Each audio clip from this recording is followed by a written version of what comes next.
On a national day of action, this is how police greeted protesters at Sri Lanka's parliament. They want the president and his brother, the Prime Minister, to resign. The country faces an economic and political crisis, and the anger that brought all sections of Sri Lankan society to the streets will not be easily swept aside. They have no solution for this economic downfall, and people are suffering. As a result of that, now people are in the street. They are struggling against this particular government. So as we youth, we struggle and we fight for the peace and we fight for the freedom. We fight for the voiceless people. This is the police line outside the Sri Lankan parliament, where protests have been taking place for more than 24 hours now. Tensions have risen through the afternoon and the police used tear gas and these water cannons to push the crowds back. That worked for a while. Many people are not ready to go yet. Away from the barricades, Colombo shut down. A general strike closed the central market. Workers waiting, ready to demonstrate.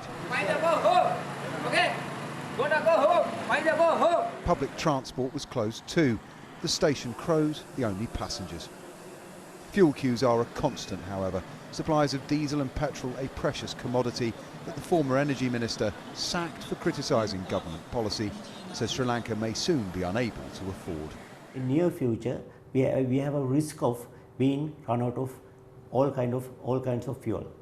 What would be the consequences for the people? Well, imagine a situation, man without blood, economy would die. Situation is terrible. Basically, Sri Lanka right now has no foreign currency reserves whatsoever. In coming months, definitely there will be a food shortage. How soon could Sri Lanka start to run out of food? 1 to 2 months. It's a frightening prospect. Of course, yes. Very frightening. The focus of public anger is President Gotabaya Rajapaksa.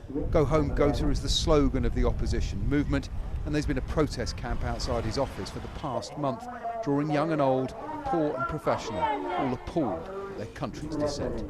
People can't afford to get their basic medicines, not even at a price which they're willing to pay. There's no medicines available. At hospitals, they turn back people saying, go get the medicines from the pharmacies, and even if they go to a pharmacy, there's no medicines available. I believe that this is going to affect every single one of us eventually, and because of the nepotism, Sri Lanka has faced so much of issues, and the situation we are in right now is due to the mismanagement of our leaders.